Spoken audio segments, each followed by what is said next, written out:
Inside Story.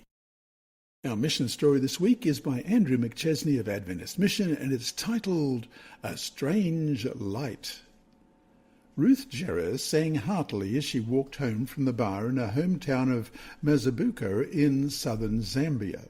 It was Friday evening, and she had spent the entire day drinking beer. Suddenly, a blinding light appeared in front of her. The light hung in space, and Jerrer stared at it, not knowing from where it had come. Her song struck in her throat, and she instantly became sober. Then the light vanished. Trembling, Jerrer made her way home. She didn't say anything to her husband or 14 children that night, but she broke her silence in the morning. "Honey," she told her husband, "yesterday, on my way home, I saw a big light that scared me."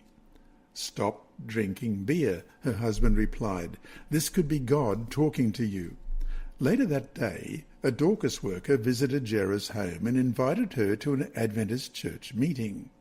With the previous night's experience fresh in her mind, Jerrer went with her husband. Jerrer had been raised in an Adventist home, but left the church after marrying her husband, who belonged to another denomination. He played the saxophone in bars, and for years she sold homemade food as he played. Afterward, they would drink for hours.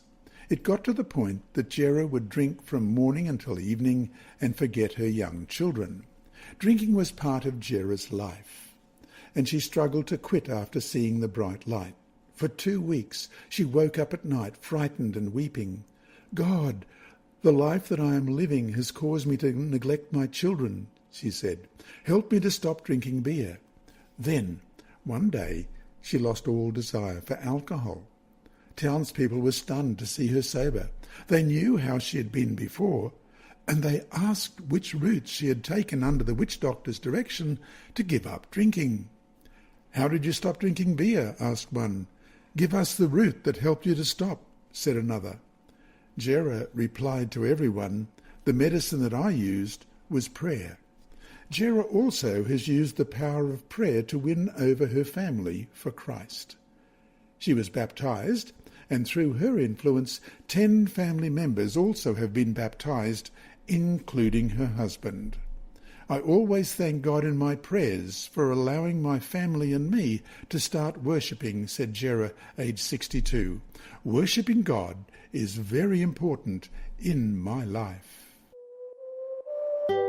You have been listening to a reading of the Adult Sabbath School Bible Study Guide by Dr. Percy Harold from Queensland, Australia. This service is brought to you by Hope Channel, the Sabbath School Department, and Christian Services for the Blind. Remember, God is always faithful.